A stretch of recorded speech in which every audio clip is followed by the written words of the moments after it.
وہی جس نے کائنات سے شرک کی جڑیں اکھاڑ دی ہیں. کچھ وقت اگر ان کا ہی شرک میں ڈوبا ہوا ہے تو پھر ان کی تبلیغ کے اثرات کیا ہوں گے، اور پھر آگے ان کی جو تبلیغ توحید ہے اس پر کائنات میں نکھار کیسا آئے گا. یہ ایسا پروپیگنڈا ہے جس کی وجہ سے شان رسالت کو معاذ اللہ ملوث کرنے کی اور پراگندہ کرنے کی کوشش کی جاتی ہے. کچھ لوگ ان کی طرف جھوٹ کی نسبت بیان کرتے ہوئے یہ بیان کرنا چاہتے ہیں کہ نبی بھی عام سا انسان ہوتا ہے، جیسے ہم جھوٹ بول لیتے ہیں نبی سے بھی جھوٹ بولا جا سکتا ہے، ہم زیادہ بول لیتے ہیں وہ تھوڑے بول لیتے ہیں معاذ اللہ. اس طرح کی صورتحال. اور کچھ ہمارے آقا صلی اللہ علیہ وسلم کے لحاظ سے، آپ کے فیصلوں کے لحاظ سے تنقید کرتے ہیں، اور کچھ یہ کہہ دیتے ہیں دین کا علم تو کافی تھا مگر دنیا کے علم کے لحاظ سے یہ کمی تھی معاذ اللہ یا وہ کمی تھی. اس طرح کی باتیں یہ ہیں وہ سوراخ جن سے آگے یہودیت، عیسائیت اور مرزائیت اور دنیا بھر کی نبوت کے خلاف جتنی بھی کمپنیاں ہیں وہ اپنا آگے اثر پھیلاتی ہے، اور ہمارے اندرونی محاذ سے ان کو رستہ فراہم کیا جاتا ہے. اس واسطے قرآن و سنت کی وہ تشریح جو خود قرآن کرتا ہے، جو خود سنت میں موجود ہے اور جس پر پوری امت موجود رہی ہے، ہمیں اس تشریح کو ہمیشہ سامنے رکھنا چاہیے. امام شافعی نے اس سلسلہ میں امت کا جو عقیدہ بیان کیا جلد نمبر 2 صفحہ نمبر 24 پر بیان کرتے ہیں: الانبیاء معصومون من الجہل قبل النبوہ وبعدها. انبیاء کرام علیہ السلام کی دو حالتیں ہوتی ہیں، ایک اعلان نبوت سے پہلے کی اور دوسری اعلان نبوت کے بعد کی. فرماتے ہیں اللہ کا نبی اعلان نبوت سے پہلے اور بعد دونوں وقت میں جہالت سے معصوم ہو. اللہ کا نبی معصوم ہوتا ہے، اسے جہالت نہیں ہوتی کہ اسے پتہ نہ ہو کہ رب کون ہے، توحید کیا ہے، شرک کیا ہے. ایک منٹ بھی اللہ کے نبی پر پیدا ہونے کے بعد جہالت میں نہیں گزرتا. رب ذوالجلال ان سے اعلان نبوت جب کرواتا اس سے پہلے اور اس سے بعد ان کو ہمیشہ اپنے رب کی خبر ہوتی ہے. اور یہاں تک انہوں نے امام صاحب نے لکھا لأن توحیدہم بالشہود علی طبق ما جبلت علیہ ارواحہم من یوم الست بربکم، کہ اللہ کے نبیوں کا عقیدہ توحید اس دن سے ہے جب رب نے روحوں سے وعدہ لیا تھا. الست بربکم کہا ہم نے بھی وعدہ کیا مگر ہمیں نہ وہ مکالمہ یاد ہے، نہ وہ محفل یاد ہے، نہ وہ اللہ کی طرف سے جو پیغام تھا کہ وہ کیسے آیا اور ہم نے کیسے جواب دیا، لیکن اللہ کے نبیوں کو سارا پتہ ہوتا ہے. یہ عقیدہ ہے اہل حق کا کہ انبیاء کرام علیہ السلام کی ارواح کے سے جو رب نے عہد لیا تھا وہ ارواح توحید پرست ارواح اس وقت سے ان کا اپنے رب کے بارے میں علم ہے، دنیا میں آتے ہیں اس علم میں مزید ترقی ہوتی رہتی ہے. لہذا رب کے نبی پر ایک منٹ بھی ایسا نہیں گزرتا کہ جس میں وہ رب سے بے خبر ہو، جس میں رب ذوالجلال کے بارے میں ان کو توحید کا پتہ نہ ہو، یا معاذ اللہ کس طرح شرک کی کوئی بو ان کے دل پھٹک سکے. نہیں، اللہ کے پیغمبر کی زندگی کا ہر لمحہ توحید کے نور سے پرنور ہوتا ہے، اور ان کے پیکر، ان کے دماغ اور ان کے افکار ہر قسم کے شرک کی آلودگی سے بالکل صاف اور معطر ہوتے ہیں. ایسے ہی شفا شریف میں جو عقیدہ قاضی عیاض رحمۃ اللہ علیہ نے بیان کیا، فرماتے ہیں الصواب انہم معصومون قبل النبوۃ من الجہل باللہ وصفاتہ، کہ صحیح عقیدہ یہ ہے کہ انبیاء کرام علیہ السلام اعلان نبوت سے پہلے بھی،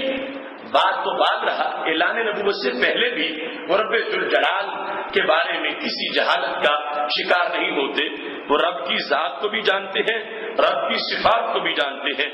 اور انہیں اس سلسلہ میں کسی طرح کا کوئی وہم یا کوئی شک نہیں ہوتا. رب ذوالجلال ان کو اتنا یعنی ولادت سے پہلے روحانیت کے عالم میں بھی ان کو نوازتا ہے، اور پھر جب دنیا میں تشریف لے آتے ہیں اعلان نبوت سے پہلے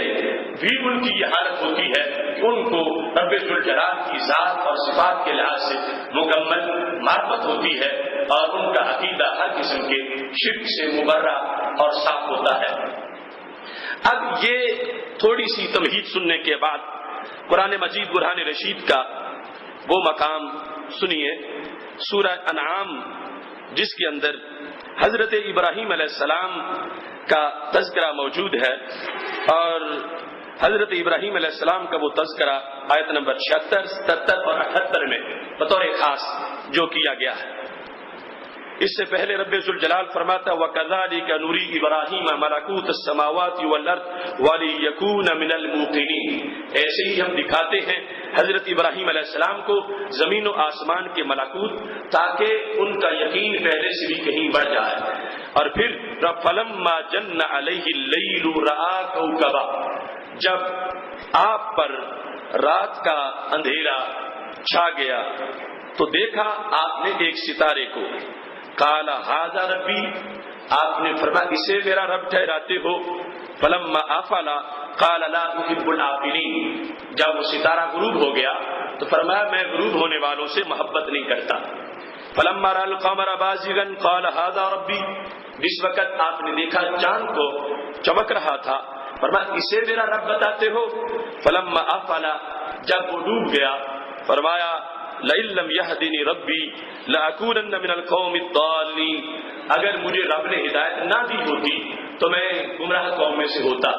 اللہ نے مجھے پہلے ہی ہدایت دی ہوئی ہے. فلما رأى الشمس بازغة, تیسرے نمبر پر جب آپ نے سورج کو دیکھا کہ وہ چمک رہا قال ھذا ربی, بولے اسے رب بتاتے ہو. ھذا اکبر, یہ تو بہت بڑا ہے. فلما افل, جس وقت وہ غروب ہو گیا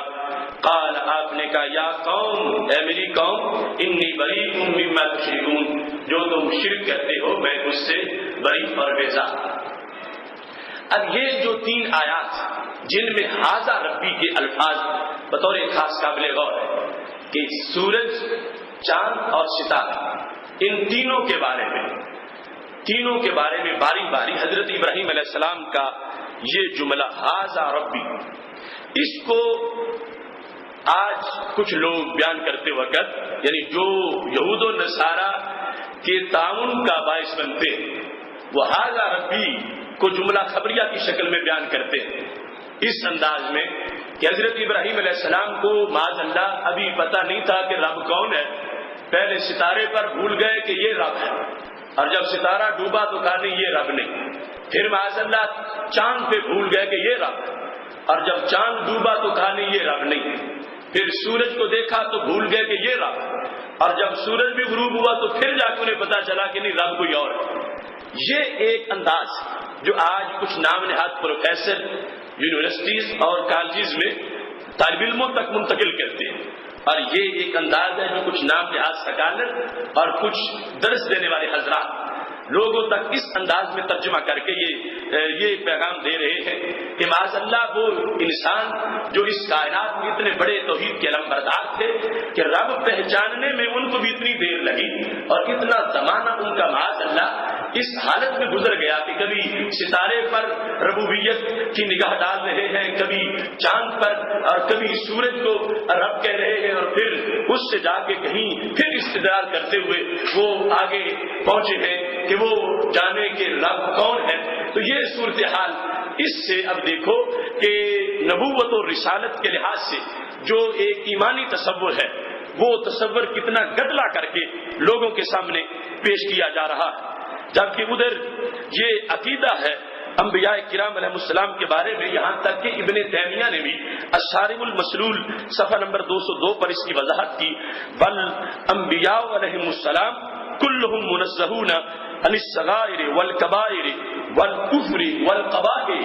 یہ تمام انبیاء کرام علیہ السلام جو ہیں وہ پاک ہیں. کس سے؟ صغیرہ گناہ سے بھی کبیرہ گناہ سے بھی, یعنی ان کے ذمے کوئی گناہ نام کی چیز نہیں, نہ ہی صغیرہ اور نہ ہی کبیرہ, اور وہ کفر سے بھی پاک اور ہر قباحت سے پاک ہے. یعنی یہ انبیاء کرام علیہ السلام کے بارے میں ابن تیمیہ جیسے لوگوں کا بھی یہ عقیدہ ان کی کتابوں میں لکھا ہوا ہے کہ مانا جائے کہ ان کی زندگی, انبیاء کرام علیہ السلام کی زندگی کا ہر لمحہ کفر سے پاک ہے, شرک سے پاک ہے, گناہ کبیرہ سے بھی پاک ہے, اور گناہ صغیرہ سے بھی پاک ہے. اور ادھر ترجمہ یہ کیا جا رہا ہے اور انداز یہ سکھایا جا رہا ہے شان رسالت کو سچی ثابت کرنے کے لیے کہ ایک وقت ان کا بھی معاذ اللہ ایسے گزر گیا اور وہ ھذا ربی کہہ کے چاند ستارے اور سورج کو معاذ اللہ اپنا رب قرار دے رہے تھے, اور اس کے بعد جا کے